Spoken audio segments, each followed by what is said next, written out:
Fareed Zakaria, in defense of a liberal education.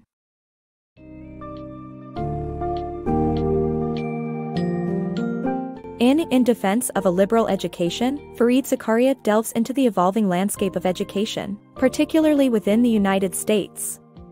While a classical liberal education once reigned supreme, the focus has now shifted toward degrees that are perceived as vocationally beneficial. Zakaria takes readers on an historical journey exploring how higher education progressed and the benefits it holds, while also shedding light on the contemporary challenges faced by colleges and students. The book talks about the vital importance of learning to think critically and the need for a well-rounded education that emphasizes writing, speaking, and problem-solving.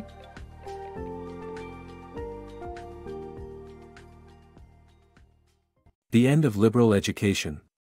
The importance of general education is diminishing in the U.S., raising concerns for commentators like Fareed Zakaria.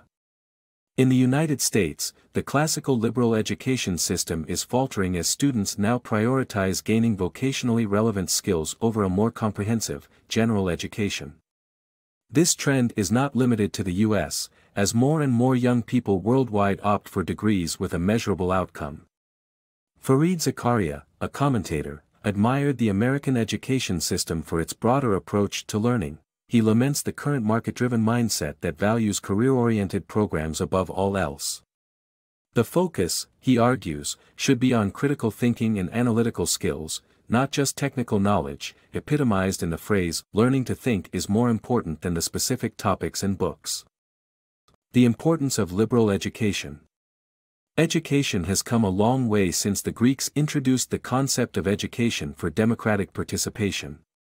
The democratization of education broadened learning beyond just hunting and soldiering, recognizing that free citizens needed knowledge to participate in society. One influential figure who transformed American education was Charles Eliot, who believed that undergraduate students should focus on their interests and narrow their field of study only at the graduate level. His elective system differentiated America's post-secondary education system. However, some colleges developed a common core curriculum to give students a broad foundation in the classics, thereby inspiring a desire for learning. A liberal education highlights critical thinking, problem-solving, and emphasizes writing and speaking skills. It gives students the license to pursue a broad field of study while teaching logical, disciplined thinking. It fosters a love of learning and exploration while offering structured emphasis on critical writing, speaking and thinking. A liberal education offers students a sound preparation for life and work by improving their ability to structure opinions and build compelling arguments. The decline of liberal arts education. The higher education system in the U.S. has deteriorated since Charles Eliot's time. Most colleges follow the research university model, and professors prioritize research over teaching, affecting learning in all disciplines. This trend is most significant in the liberal arts, which rely on small group teaching and discussion. Rather than teaching a broad range of subjects, colleges offer courses that reflect faculty research topics. Even at Harvard, professors give out high grades to reduce student complaints and return to their research. This shift causes a decline in liberal education and fails to equip students with skills for successive job opportunities.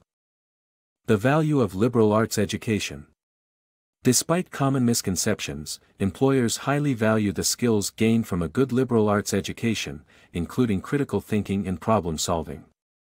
While many firms tend to prioritize hiring engineering majors or college athletes, these fields may not necessarily be the best fit for the job. Liberal arts programs still prioritize character building and remain highly regarded by employers. The cost of education in America. America's founding fathers believed that education was a fundamental building block in the creation and preservation of democracy. Thomas Jefferson believed in a meritocratic democracy, where a natural aristocracy of a society's brightest learners forms, and free education encourages the most talented people from all backgrounds. He argued that failing to pay for education from the public purse would lead to an unnatural aristocracy, where only the wealthy can afford the education that develops leadership, resulting in a smaller pool of potential talent and a weaker nation.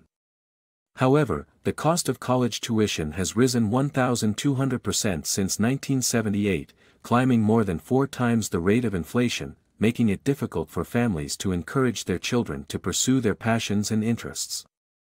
Today, a quality education, from kindergarten to graduate school, is only affordable for students from the wealthiest income quartile, resulting in a lack of diversity in top colleges.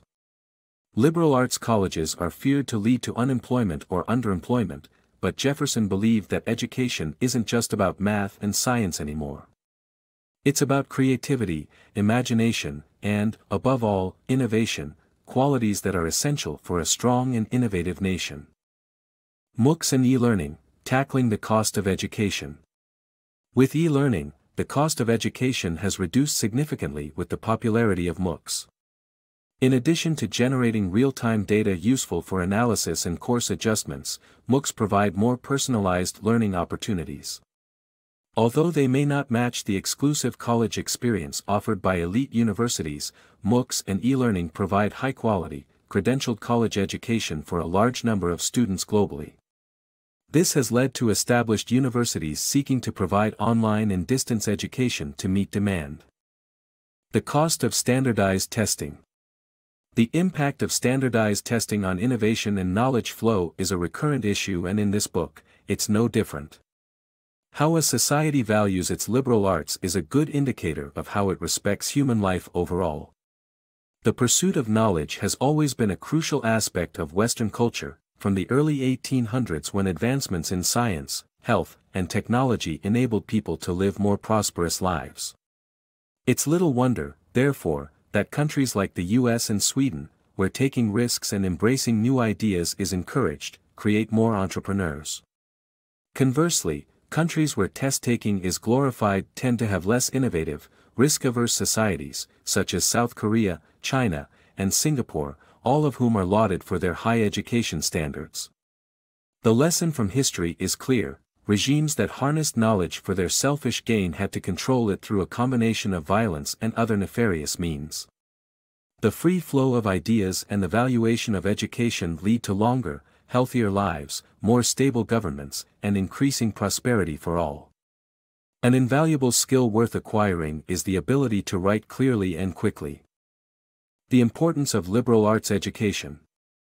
A liberal arts education may not provide the technical skills needed for specific jobs, but it prepares individuals for a varied and successful career by building a foundation for thinking and learning.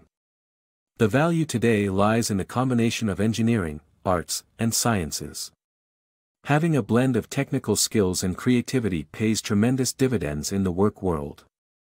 Today's job market requires people who can think creatively and imaginatively, as well as those who can calculate, analyze, and code.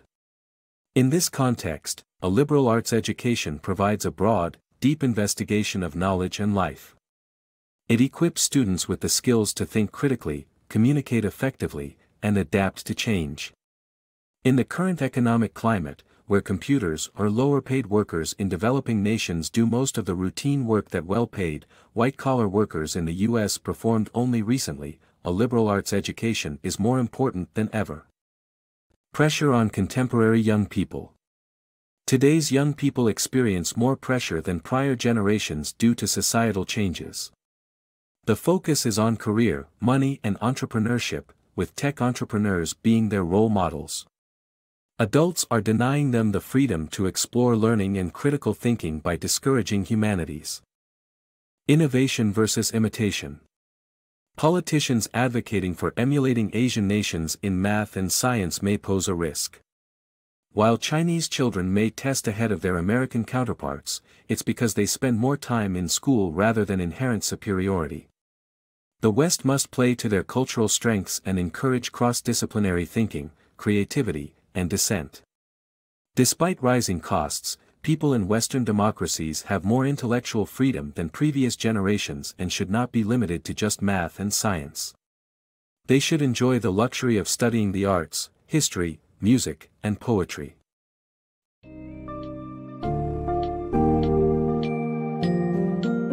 Zakaria's In Defense of a Liberal Education highlights the importance and potential benefits of a classical liberal education in today's world.